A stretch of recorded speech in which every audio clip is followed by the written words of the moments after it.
एक संपूर्ण जीवात्मा। आज हम इस अवसर पर यहाँ जुटे हुए सदगुरु स्वामी जी के 49वां वर्षगांठ के शुभ अवसर पर हम लोग जुटे हुए हैं। 49 साल पूरा हो गया। अब स्वामी जी का 50वां में जो है अब आज के बाद कल से प्रवेश कर जाएंगे। तो ये जयंती जो है उनका 49 साल पूरी हो चुके हैं। इसी के वर्ष शुभ अवसर पर हम लोग एकत्रित किए और संत की जो गरिमा और महिमा जो है वो बहुत होती है।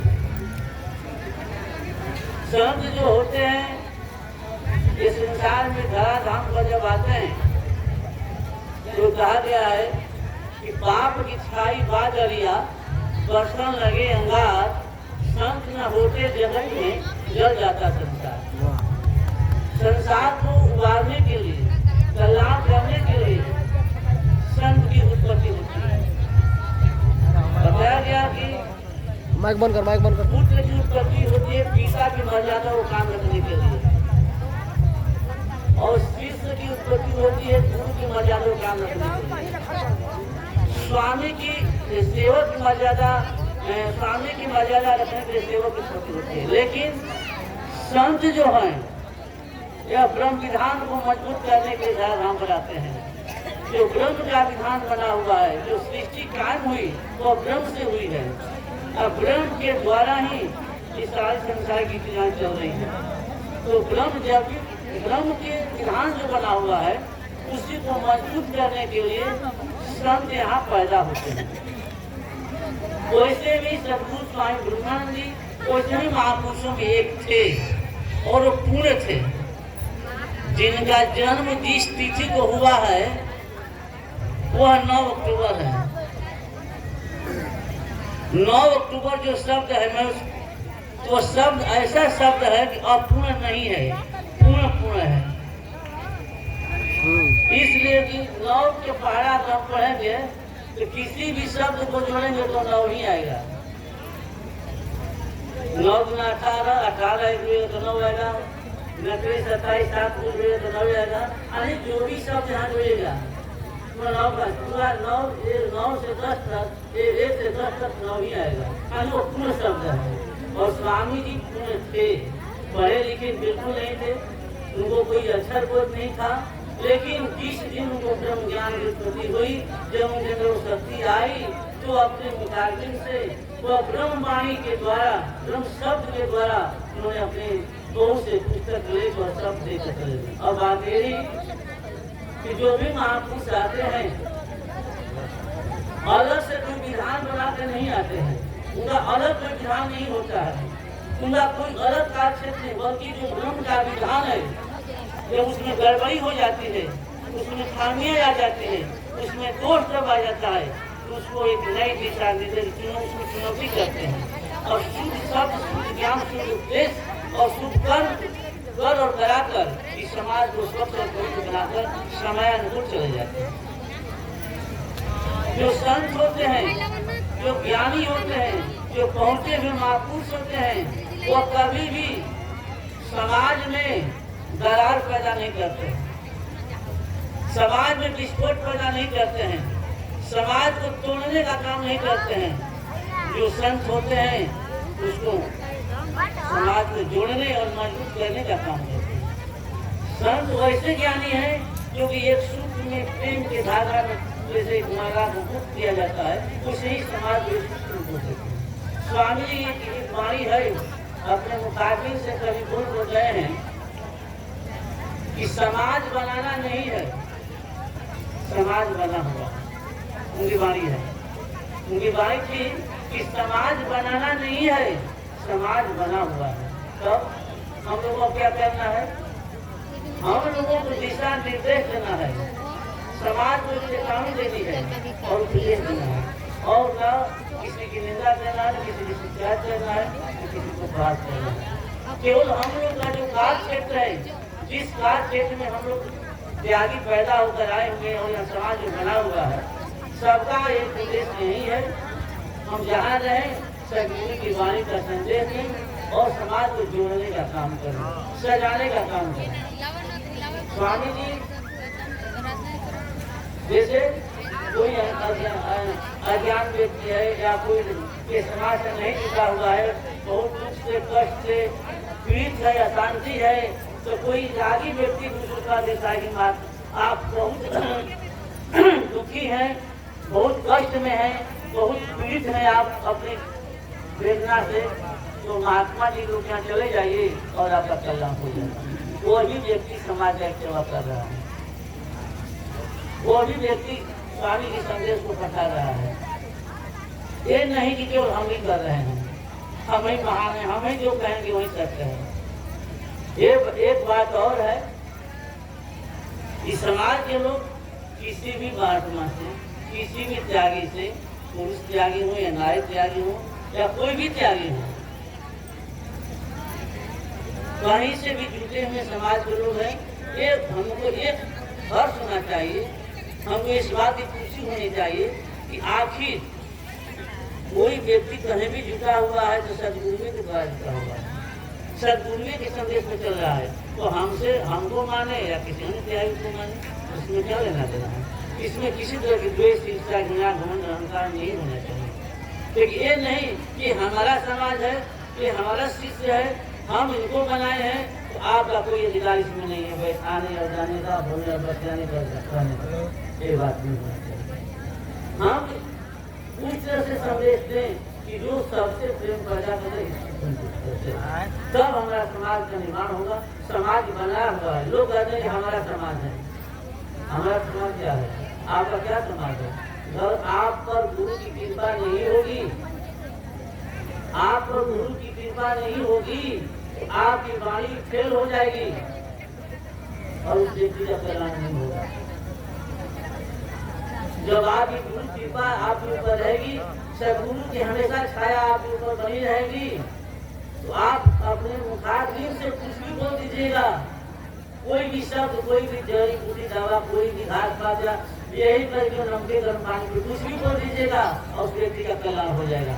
या कुछ भी नहीं बोलिएगा, केवल अभी बोल इस सब निकल गया, उसका कल्याण हो जाएगा, तो अभी कल्याण हो जाएगा। ये कब?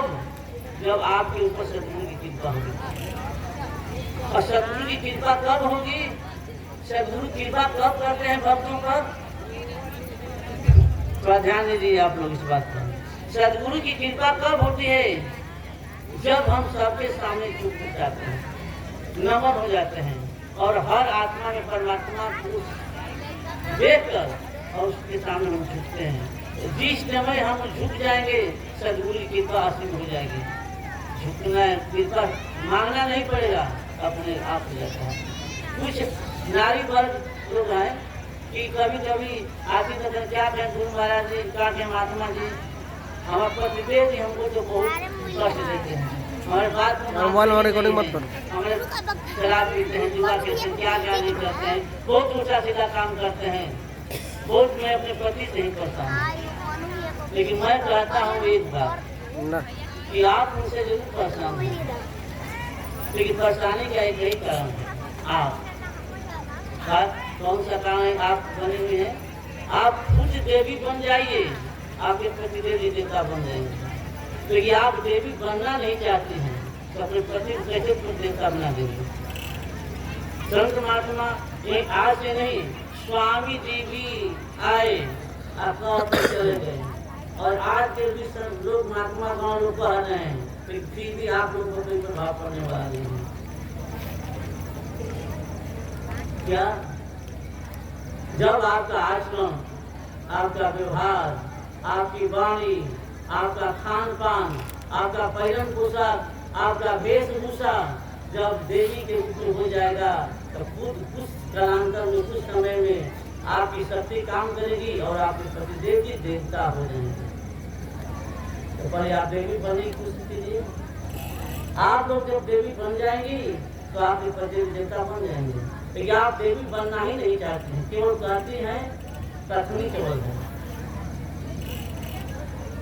ये भी कहा गया है कि पर पुरुष की दृष्टि हमारे ऊपर नहीं पड़ना चाहिए, हमारा परिधान पोशाक अच्छा होना चाहिए। अगर हम अश्लील वस्त्र पहनते हैं, अश्लील पोशाक पहनते हैं, अश्लील वेशभूषा करते, ये भी कहा गया है कि नारी का श्रृंगार और नारी की सजावट और नारी की सुंदरता किसके लिए है? तो उसके पति के लिए है, दूसरे के लिए नहीं है। दूसरे के लिए तो पिता है, वह भाई है, वह बाप है, वह बेटा है। तो बेटा के आगे, भाई के आगे, बाप के आगे सुंदरता का गुण नहीं किया जाता है, वो अलग एक विषय है।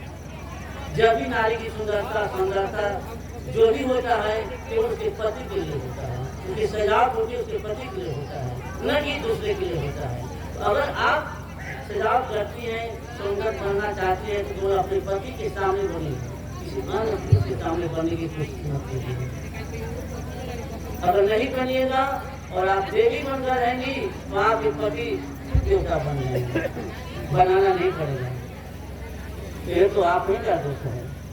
आप ही अपने कर्म और संस्कार से गिरी हुई हैं और दूसरे के साथ से कवा कर अपने जीवन को सजा कर चल रहे हैं, जिसका दुख का कारण आप ही हैं। तो हम अपने को सजाने की, अपने को बनाने की कोशिश करें। कभी कभी लोग कहते हैं कुछ पुरुष का नारी में कि आप लोग इसे क्या में लेना देना है? नारी उल्टी वाला पंख चले या सीधी वाला पंख चले, इससे आपको लेना देना क्या है? लेकिन नहीं, लेना देना है। लेना देना इसलिए है कि हम लोग आए हैं कुछ कहने के लिए, कुछ सुधारने के लिए। आपको जब कष्ट होगा तो आप आइएगा मेरे यहाँ, हम लोग यहाँ महात्मा गाँव के यहाँ जाइएगा, किसी भी संत महात्मा के जाइएगा और कहिएगा यही कि हमको कष्ट है। तो वह कष्ट के दिन कब अनुभव होगा कि हम कितना गलती कर आए हैं। इसलिए इसका सुधार केवल आपको अपने आप में है। कैसे हमको सुधर कर चलना है, कैसे रहना है, यह सब कुछ आपके ऊपर निर्भर कर रहा है। और आप अपने आज से ही ये संकल्प लीजिए कि एक गलती दूसरे के जन्मदिन के नाम पर आज से आपका त्याग कर रहे हैं। पुरुष होने नारी, कोई नशा करता है, कोई सैनिक करता है, कोई झूठ बोलता है, कोई गाली देता है। कुछ लोग ऐसे हैं पुरुष कि अपनी ही नारी को खूब उनकी मां को लगाकर गाली देते हैं। तो उनकी माँ या आपकी माँ में क्या अंतर है? कोई अंतर नहीं है। आप अपनी माँ की गाली दें या उनकी माँ की गाली दें, गाली ही है। तो हम अब शब्द का प्रयोग करेंगे, अश्लील शब्दों का प्रयोग करेंगे, गाली गलौज करेंगे, आपका कल्याण कभी होने वाला नहीं। इसे संत महात्मा महापुरुष योगी धराधाम पर आए, इस समाज को सुधारने के लिए आए। इसीलिए संत का उद्देश्य यही रहा कि ब्रह्म के विधान के अनुकूल ही चलना।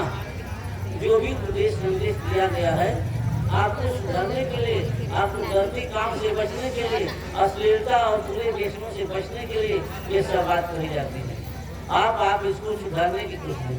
हाँ, आप लोग थोड़ा मेरी बातों पर ध्यान दें। सत्संग सुनने की आए तो आपस में बात कम करें, इसलिए कि अभी आपको सुनने समझने का मौका अभी नहीं, बाद में है। अभी इस बात को सत्संग से सुनकर अपने जीवन में अपने बेटे बहू और अपने लड़कियों को, अपने लड़कों को उपदेश दीजिए कि कब कैसे करना है। आप अच्छा संस्कार दीजिएगा, अच्छी बुद्धि दीजिएगा, अच्छा खान पान दीजिएगा, अच्छा विचार दीजिएगा, तभी आपका परिवार का सुधार हुआ। कारण क्या है? सबसे बड़ी कमी है यही कि हम दूसरे की निंदा जल्दी करना शुरू करते हैं। दूसरे की निंदा करना बहुत जल्दी शुरू करते हैं, लेकिन मेरे यहाँ मेरी ही बेटी, मेरी ही बहू, मेरी ही परिवार के सदस्य कोई गलती करता है तो हम दूसरे से कहने में शर्माते हैं, इसलिए कि मेरे घर की इज्जत और प्रतिष्ठा चली जाएगी। आप पहले अपने घर को सुधारने की कोशिश कीजिए। अपने घर में जो कमियां हैं वो उसको कर, दूसरे के मुँह क्यों कहना शुरू करते हैं? यही चीज है। और सबसे बड़ी चीज एक और है कि स्वामी जी भी कहा करते थे कि दूसरे की निंदा नहीं करना चाहिए, और करना है तो अपने अंदर की अवगुण है। हम चोरी किए हैं, झूठ बोले हैं, बुराई किए हैं, हत्या किए हैं, बेईमानी किए हैं, या कोई असली काम किए हैं, तो कहीं समाज में कि भाई हम तो आज महात्मा बन गए, लेकिन एक दिन हम भी ऐसा करते थे। हम भी कुछ गलती किए हैं अपने जीवन में, जो हम खुद कहेंगे तो लोग खुद महात्मा जी कहते हम क्यों नहीं अपना कहेंगे, अपना निकालेंगे। तो हम अपने अंदर की कमी को निकालने की कोशिश करें। और सबसे बड़ा चीज है कि क्रोध जो है सबसे बड़ा शत्रु है इस जीवन का। सबसे बड़ी शक्ति क्रोध कर्मी से होता है।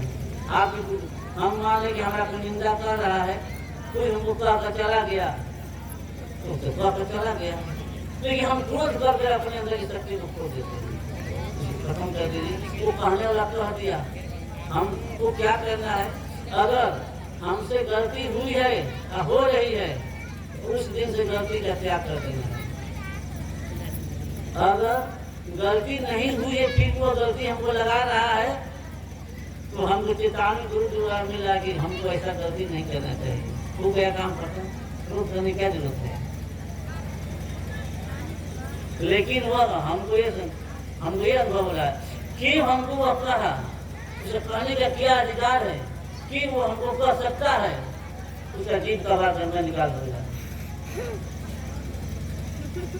नहीं, आप अपने अंदर पूछिए कि अगर कमी है तभी वो कह रहा है व्यक्ति। एक बार हम कहीं जा रहे थे, समाज में बैठे हुए थे, लोग पूछ रहे थे कि क्या महाराज जी आपको क्रोध होता है कि नहीं, कोई पूछ जाता है। पहले होता होगा लेकिन अब तो नहीं होता, इसलिए ना होने का यही कई कारण है कि नहीं होता है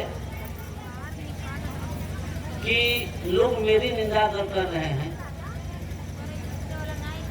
तो मैंने वही अनुभव किया कि जिस दिन मैं अज्ञान में था, जिस दिन मैं सदगुरु के छाया में नहीं पहुंचा हुआ था, उस समय मेरी उम्र 24 साल की थी। तब तक मैं बहुत कुछ कर रहा था। लेकिन जब सदगुरु की शरण में मैं गया, गुरु जी के द्वारा दीक्षा मिली 11 जनवरी 1988। जब दीक्षा मिला स्वामी जी के द्वारा, उस दिन से मैं धीरे धीरे सुधार करने लगा।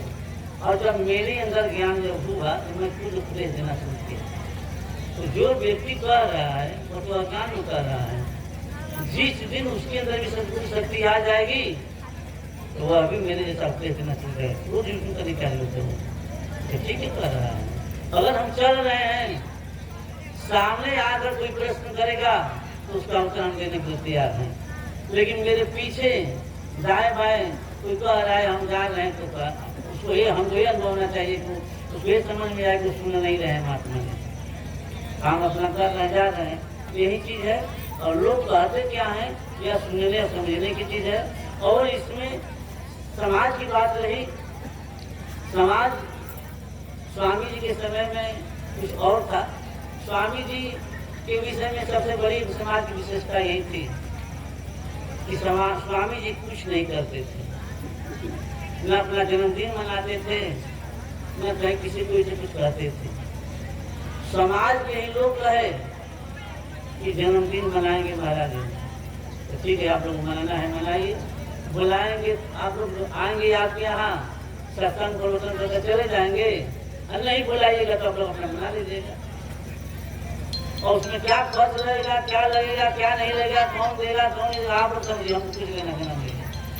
पूरा स्वामी जी अपनी जिम्मेवारी समाज को सौंप दिए थे। आज यही एक कमी आ चुकी है कि वो जिम्मेवारी समाज के ऊपर परेशानी और थोड़ा नहीं कम परेशानी होने का मुख्य कारण यही है कि समाज का निदान इसी माध्यम से होगा कि समाज जब आगे गुरु जी हैं तो क्या आप लोग का कोई कर्तव्य नहीं है? आप यहाँ आप लोग आए हुए हैं, खाते पीते हैं, किसी भी सत्संग में आप लोग जाते होंगे, इसमें विशेष देना चाहिए। कहीं भी आप जाते हैं, किसी के घर का खैराती का अन्न नहीं खाना चाहिए, कि तो कर या कुछ देकर। कहीं जाते हैं शादी ब्याह कहीं भी जाते हैं तो वहाँ की तो करवाइए। हाँ, आपको पैसा देने का नहीं तो शरीर से मदद कीजिए, सहयोग कीजिए, खिलाइए पिलाइए, कुछ काम कीजिए, और नहीं तो 10 20 50 100 रुपया देकर चले जाइए। खैरात में खाइएगा, उसका कर्ज आपके ऊपर होगा और जो उसके प्रायश्चित को आपको दिन भरना पड़ेगा। ये कभी कहीं लोग कुछ सत्संग में लोग बता रहे हैं कि कुछ सत्संग के लोगों को किसी के सत्संग में किसी घर खाने का आदेश नहीं हो रहा है, कहा गया कि किसी घर का सत्संग में नहीं खाना चाहिए किसी घर का। तो कारण यही था, उस सत्संग के लोग यही बताए उपदेश कि आप किसी घर खाइए मत, खाइएगा तो पहले तो बकरी मांस अंडा शराब दाल काली खाता पीता होगा, अपने घर में बनाता होगा, तो कुछ उसका भी प्रायश्चित पड़ेगा। दूसरी बात, शुद्ध अन्न शुद्ध भोजन नहीं मिलेगा। फिर तीसरी बात कि उसका अन्न खा रहे हैं, उसके साथ कोई सहयोग नहीं कर रहे हैं। यही चीज़ है कि यही जो पहले माहौल था कि शादी ब्याह के शुभ अवसर पर कहीं लोग जाते थे, किसी बंजारा में किसी कहीं को काम में, तो लोग कुछ लेकर जाते थे सहयोग के लिए, यही प्रायश्चित को हटाने के लिए। लेकिन आज हम खाना चाहते हैं, खिलाना नहीं चाहते हैं, लेना चाहते हैं, देना नहीं चाहते हैं। यही से लिए आप लाचार हो चुके हैं, आपके प्रताप भारी हो चुका है।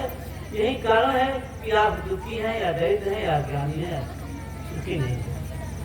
तो इसको आपको अपने को बनाना होगा, तो अपने को सजाना पड़ेगा और त्याग करना पड़ेगा।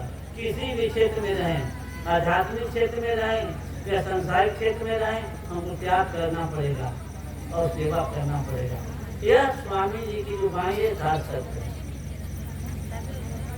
और ये भी कहा करते हैं स्वामी जी, ईमान परिश्रम सेवा तीन काम महान, जो जो इसमें रथ हुआ बना परम।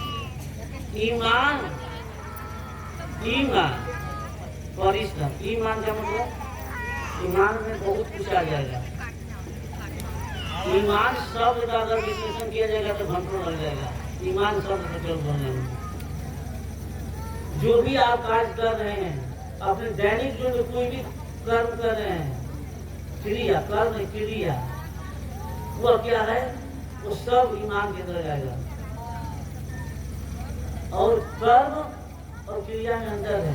क्रिया नित्य क्रिया किया जाता है, जो प्रतिदिन हम करते हैं वह नित्य क्रिया में आता है। तो कर्म क्या है? कर्म वह है जिस कर्म के द्वारा आत्मा का और जीवन का कल्याण होता है, वह कर्म है। जिस कर्म के द्वारा आपकी आत्मा का और दूसरे का कल्याण होता है, आपकी आत्मा का भी कल्याण हो रहा है और दूसरे का भी कल्याण हो रहा है। जिस कर्म से वह कर्म है, और जो कर रहे हैं प्रतिदिन वह क्या है? नित्य क्रिया है।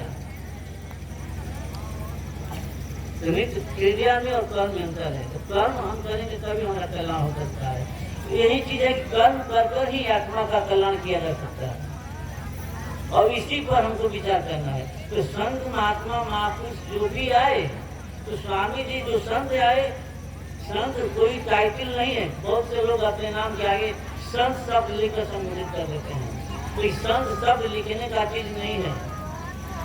जो उच्च कोटि के ज्ञानी होंगे तो स्वामी लिख देंगे, योगेश्वर लिख देंगे, लेकिन संत शब्द नहीं लिखेंगे। संत एक स्टेज है, एक क्रिया है, वह लास्ट है कि उसके वहां पहुंचने पर आपके अंदर किसी तरह का विकार नहीं रह जाएगा, विकारहीन हो जाइएगा, एकदम आपका जीवन नो डीड हो जाएगा, किसी तरह का संस्कार नहीं रह जाएगा, सब संस्कार पूरा मिट जाएगा। तब आप संत स्टेज में पहुंच सकते हैं। आप अपनी निंदा कर रहा है, लेकिन आपकी काम थोड़ा सा भी चुप नहीं रहा, मतलब आपका मन विचलित नहीं हो रहा है। मैंने सुई के अग्र से भी कहीं ज्यादा सूक्ष्म विषय है कि आपका कोई कुछ भी कहे, कोई चीज नहीं।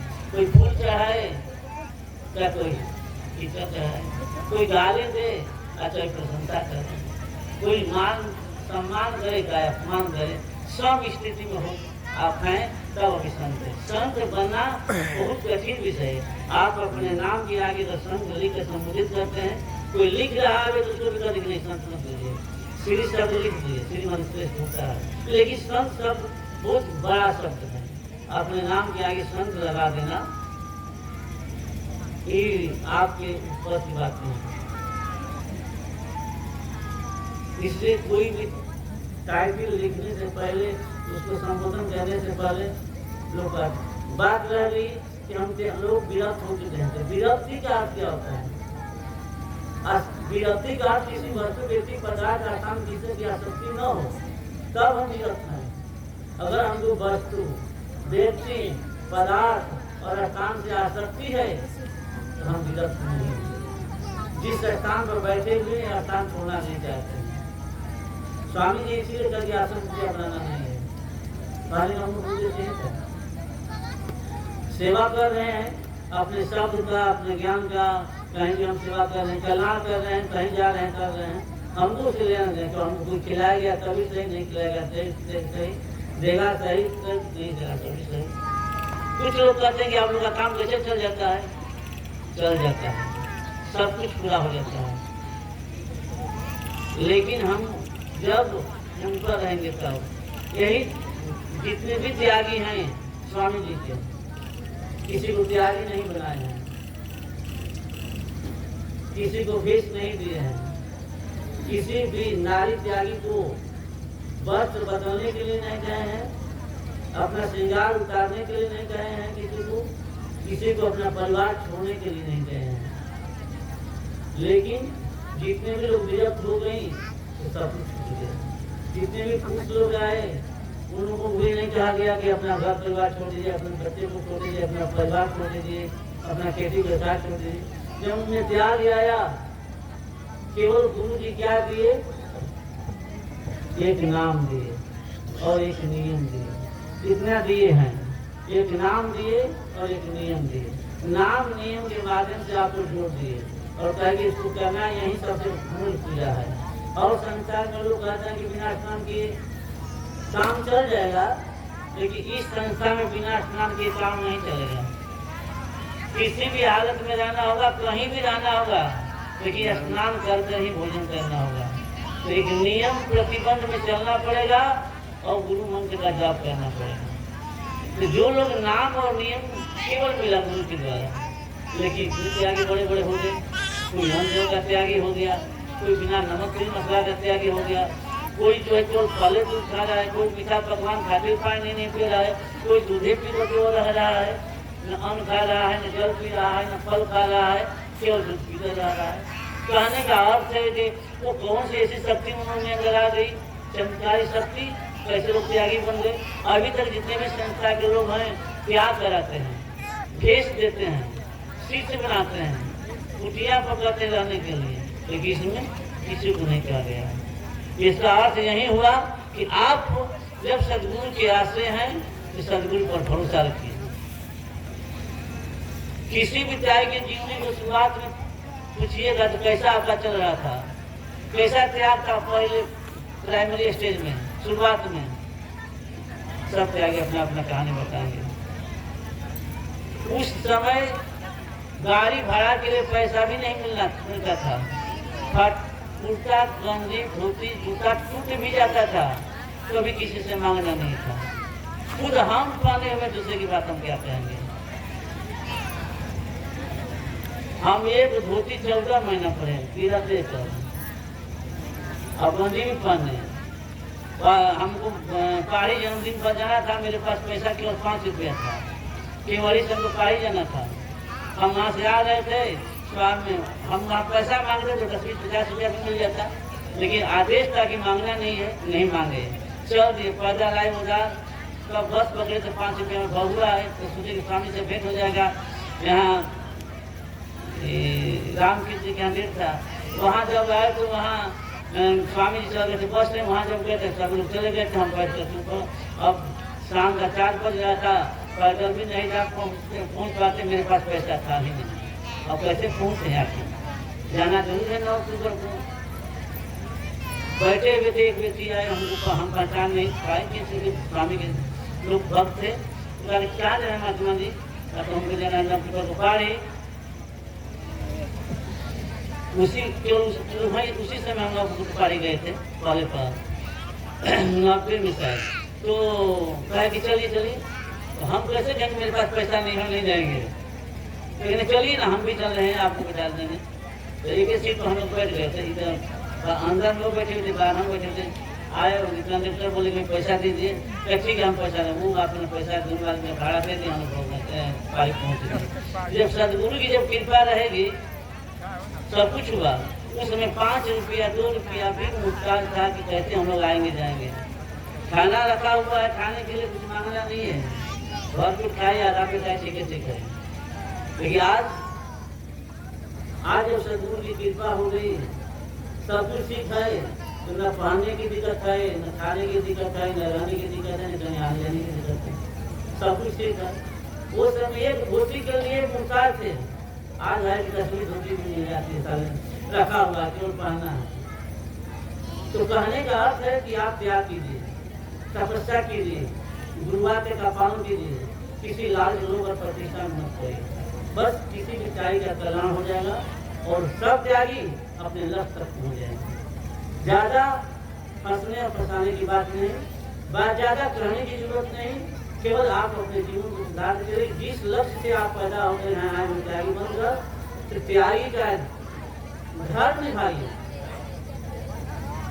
ब्याही का धर्म निभाइएगा तो आपका कल्याण होगा।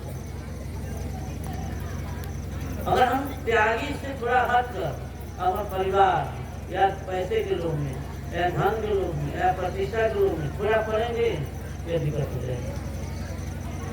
आप भरोसा रखिए सतगुरु जी पर कि हमको ये जीवन मिला हुआ है गुरु के द्वारा, वास्तव सब त्याग मिला होगा। 3 तरह का त्याग होता है, तामस, राजस और सात्विक। तामस त्याग में हम घर परिवार से झगड़ा कर हम छोड़कर खाना पीना, हम अब नहीं खाएंगे कुछ, सात्विक त्यागी बन गए, वो कुछ दिन बाद टूट जाएगा।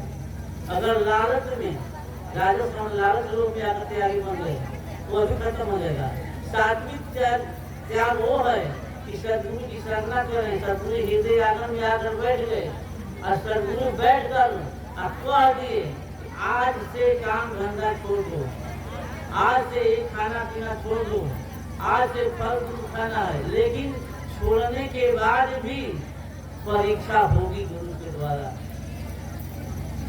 अब आप उस परीक्षा में फेल होते हैं या पास होते हैं या गुरुआ के अगर याद है तब तो पास हो जाएंगे, गुरुआ के फेल हो गया तब तो आप फेल हो जाएंगे। ये आपके ऊपर निर्भर करता है सब कुछ। और जो भी त्याग है सदगुरु के द्वारा मिला हुआ, किसी ये तो मैं दावा करता हूँ हर व्यक्ति से, किसी संस्था से भी, कि मेरे स्वामी जी कभी भी किसी को त्याग नहीं मिला है। आज भी औरतें हैं कि श्रृंगार करके खूब अपना क्या करना श्रृंगार कर लेती हैं, लेकिन उसका रिपोर्ट नीचे नहीं लग रहा है। अयल नहीं कि सभी लोग कर रहे हैं, कुछ नहीं, उनके पास कोई सिंदूर के अलावा कुछ नहीं है और एक सफेद बस है और कुछ नहीं है, कोई सजावट और श्रृंगार नहीं है। तो कहने का अर्थ है कि गुरु जी छुड़ा दिए और तो देवी बना दिए, और देवी बनाकर पूरे संसार में पूजाना शुरू करवा दिए। पूजी आप देवी सब बन गए हैं। तो कहने का अर्थ है कि सब कुछ आप पर निर्भर करता है। आप इसको बनने की कोशिश कीजिए, सुधारने की कोशिश कीजिएगा, आपका कलशा नहीं हो गई। हो गया तैयारी, ठीक है। तो समय तो नहीं है।